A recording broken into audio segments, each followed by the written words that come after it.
Okey, kita ada seorang lagi yang akan bersama dengan kita. Orang yang memang cukup awet muda kalau kita tengok ni. Masih lagi aktif berlakon, masih lagi kuat kita tengok. Menjaga ni, pulut. Pulut kuning tu. Pulut kuning saya pernah rasa sedap. Jadi kita terus bersama dengan dia sekarang dalam talian. Kita ada pelakon Kak Zarina. Assalamualaikum. Kak. Waalaikumsalam. Yes. Itu dia. Kak. Khabar baik, alhamdulillah. Macam baru lepas SPM tengok pagi-pagi ni Apa? Okey, ni mesti ramai di antara kita yang tanya selain daripada Kak Ina yang memang sangat kuat daripada dulu, tak pernah berhenti untuk berlakon dan sebagainya dan sentiasa senyum, kekal muda ya, dah masuk 5 series masih lagi maintain. Jadi mungkin boleh kongsikan antara rahsia-rahsianya lah yang Kak Ina sendiri amalkan. Rahsia?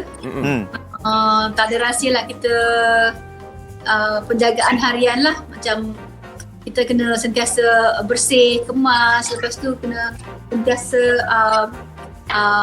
present diri kita. Bangun pagi kita siap. Siap diri kita. Jangan biarkan kita keluar daripada bilik kita tu dalam keadaan kita yang yang tak bersiap lah. Tapi macam Kak Ina sendiri, dari segi pemakanan tu ada jaga ke pemakanannya? Ke main makan je semua benda? Tapi tahun umur macam ni memang dah kena jaga juga. Tapi selagi boleh makan makanan yang sedap, Kak Ina makan. Tapi kita hadkan pengambilan. Tak adalah makan sampai berlebihan. Tapi tak adalah macam orang kata sampai nak kena diet, bermati-matian langsung tak boleh makan tu, tak boleh makan ni, jangan makan tu, jangan makan ni, tak adalah. Sebab Kak Ina pun pernah ambil kos diet yang mereka anjurkan kan, dalam Instagram semua kan. Kak Ina pernah join juga. Tapi tak mampulah nak ikut cara mereka kan. Begitu straight, tak boleh makan nasi, tak boleh gula, tak boleh garam, tak boleh. Jadi Kak Ina pernah tak orang cakap Kak Ina ni memang betul macam baru lepas habis SPM? Pernah tak ada orang cakap macam tu? Tak adalah. Saya rasa sebab saya cakap tadi tu Kak Ina nervous tu. Adalah habis SPM tapi nampak muda. Jaga untuk diri kita sendiri, untuk kesihatan tu. Kita sendiri. Betul. Jadi kalau kita tengok, adakah penjagaan ni sebenarnya Kak Ina daripada muda lagi? Itu nak tahu juga kan? Ya, betul. Sebab mak Kak Ina pun dia mengamalkan jamu actually. Kak Ina, mak Kak Ina dia daripada dulu dia memang amalkan jamu-jamu. Dia buat jamu sendiri kan. Jadi jamu bonda basah special ni Kak Ina memang makan daripada zaman Kak Ina anak dara lagi. Sampai sekarang pun memang tak berhenti. Walaupun Kak Ina ada ambil produk-produk lain, produk Datuk Ali Shukri, produk lain-lain Kak Ina ambil dan makan, tapi jamu mak Kak Ina tak tinggal lah. Macam tadi kita bercakap dengan doktor dan juga coach tu, sebenarnya antara faktor yang boleh jadikan kulit kita tu cepat berusia tu bila kita stres dan tidur ataupun rehat tak cukup. Macam Kak Ina kita tahu sibuk shooting back to back pagi malam. Jadi macam kalau ke set tu, ada ke apa-apa suplemen yang diambil supaya kekal bertenaga, cukup rehat semua tu? Ke setakat minum macam air putih banyak ke? Mungkin boleh kongsikan sikit Kak? Minum air kosong tu bagus. Dia minum air itu memang satu kemestian lah, bawa set satu kita punya air masak sendiri kan. Tapi makanan-makanan lain Kak Ina kena jaga jugalah. Sebab stres ni kadang-kadang sebabkan macam Kak Ina pun kat sini kat rumah Kak Ina ada anak-anak autism kan. Tapi Kak Ina tak suka kita suka lepaskan. That's why kadang-kadang kita buat video, apa share kat orang supaya orang tahu, supaya awareness sampai dan kita pun rasa tak terbeban dengan masalah kita. Boleh sharing dengan orang luar macam tu. Tak nak pendam lama-lama lah kiranya. Tak mau pendam lama-lama. Memang benda tu adalah rutin harian kita yang perlu kita tempuhi dan tak perlulah kita kata satu masalah besar untuk kita. Dan kalau kita lihat dari segi pembagian masa ni, Kak Ina memang hebatlah. Meniaganya lain, berlakonnya lain, jaga anak-anak yang istimewa ni lain kan. Jaga keluarganya lain. Jadi bila kita jumpa Kak Ina, serius bila kita jumpa tu tak pernah rasa macam dia ni tak cukup tidur ni, dia ni tak cukup rehat ni. Nampak dia macam mana kat dalam TV, macam tu jugalah kat luar. Jadi pembagian masa tu macam mana Kak Ina? Nak tahu juga tidurnya macam mana, kena ada ke khusus macam mana pun nak kena cari 6 jam tidur ataupun terpulang? Tidur tu penting. Tidur tu memang kita kena tidur 6 jam. Kalau kita tidur pukul 12 malam, pukul 6 pagi kita bangun, kita kena kadang-kadang kita tidur pun tak ada juga masanya kita tidur tak cukup sebab macam Kak Ina masak rendang apa semua kena bilang buat paste rendang kan. Tapi kita top up balik bila kat rumah tu, kita top up balik macam 1 jam, 2 jam. Bila dah berumur ni kita kena ingat kita tak macam muda dulu.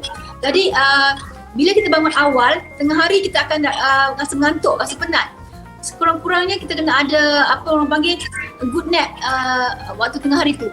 Waktu lepas main Zohor tu kan, kita boleh tidur sekejap 10 minit pun jadi. Lelapkan mata, relax, refresh balik. So kita dapat energi baru nanti bila kita bangun. Antara yang Kak Ina amalkan lah sebab ialah kerja sibuk kan. Saya pun pernah juga dulu, kalau ikut tips Kak Ina, saya dulu pun masa kalau ada syuting drama, sampai-sampai set saya terus tidur. Saya cakap dengan diorang sebab supaya saya tak nak stres. Tu yang kadang-kadang sampai dia kejutkan saya, scene tak habis-habis. Belum nak buat lagi, asyik tidur je. Kak Ina, nak tahu juga Kak Ina. Kak Ina nak tahu pasal Kak Ina punya perniagaan kan. Kita tahu memang sibuk sekarang, memang hot market ni, dia punya pulut juga tu kan. Betul. Yang selain daripada pulut tu, Kak Ina ada ke perancangan-perancangan untuk Oi, Allah Akbar. Pulut ni kita hantar kat kita. Baru siapkan pulut kuning ni. Ni pulut kuning berhias. Cuma sekejap lagi kena nak hias dia sebab ni ada customer tu ada order. Biasanya memang kalau ni ganti kek lah. Biasa kalau orang buat hari jadi ke sambutan hari ibu ke sambutan apa-apa, majlis akikah kan, so dia akan tempah yang macam ni lah. So nanti kena hias kat atas ni dengan buah-buahan macam cantik sedap lah. Betul lah Kak Ina. Kak Ina, kalau nak alamat nanti kita bagi, kalau nak hantarkan pulut tu ke kita. Boleh. Cantik lah. Kalau yang lama saya dah tahu tempat tu. Okey, Kak Ina, bagaimana pula Kak Ina kalau kita tengok kan, sebagai seorang selebriti ni, kena maintain, kena sentiasa kelihatan cantik. Itu adalah kehendak penonton nak, orang luar nak. Dia tahu artis yang dia sayang tu kena nampak cantik walau apa saja yang berlaku. Jadi Kak Ina ada tak pernah rasa satu masa tu stres dan sebagainya, aku ni dah makin tua kan, nanti penat nak cantik ni. Penat nampak cantik. Buang sampah pun kadang-kadang tak dalam TV pun, betul. Buang sampah lain je. Even though dah pergi pasar pun kita kena berkemas, kena bukanlah cantik pergi pasar nak pasang bulu mata. Tapi maksudnya pergi pasar tu pun keterampilan kita kenalah sikit-sikit solek-solek sikit. Jangan biarkan muka kita pucat, lesi, tak bermaya, tak orang tengok pun macam kenapa dia sakit ke. Kadang-kadang kalau kita tak present diri kita elok-elok, orang akan ingat kita ni ada masalah. Ini ada masalah keluarga ke, apa ke, stres sangat ke kan.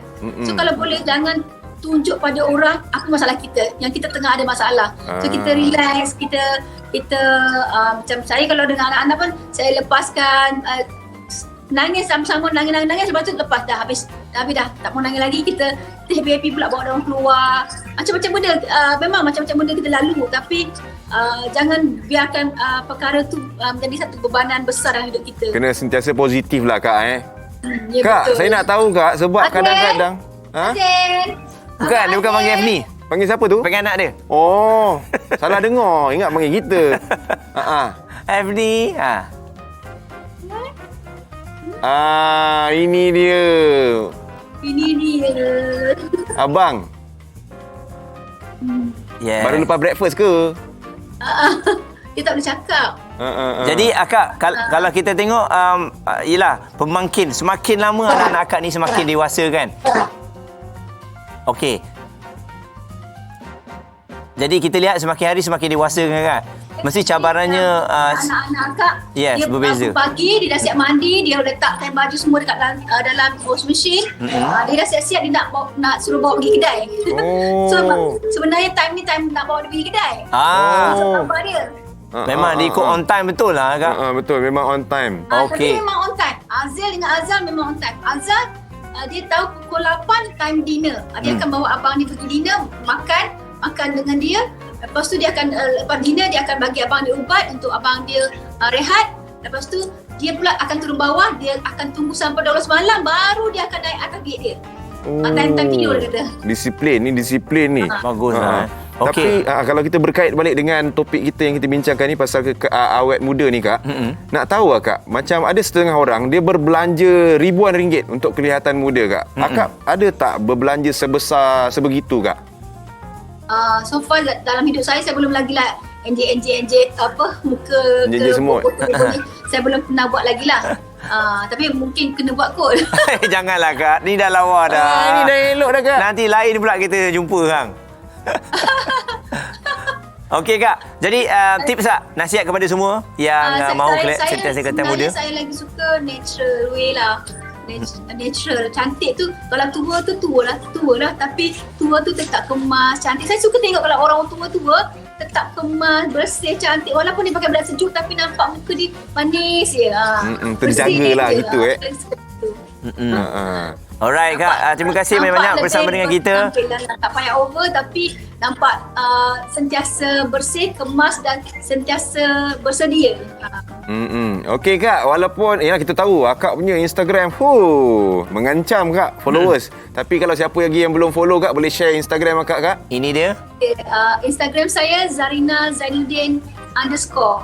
Underscore kat belakang sekali ada dekat situ. Kita nampak tu ada apa tu? 2 million tau. Wow. 2 million. Luar biasa. Jadi tahniah sekali lagi kepada Kak dalam kita lihat kejayaan dan juga kerjaya yang berterusan sampailah sekarang. Bukan senang tau, orang lama nak ada follower 2 million tau. Tahniah Kak. Terbaik. Okey, terima kasih. Stay safe Kak. Okey. Assalamualaikum. Waalaikumsalam. Okey. Alright. Kan? Orang lama punya tips ni memang nak atau tak nak kita kena guna FF. Betul. Sebab diorang ni ada pengalaman dan pengalaman tu sentiasa mendewasakan mereka dan mereka turunkan kepada kita. Kita tidak boleh menolak tau. Kadang-kadang petua-petua ni. Betul. Kita ambil, kita dengar kan. Kadang-kadang ada logiknya dekat situ kalau kita kaji balik dan benda tu kalau untuk kebaikan kita, apa salahnya kita cuba juga. Tapi itulah harapnya sampai nanti peluk guna kita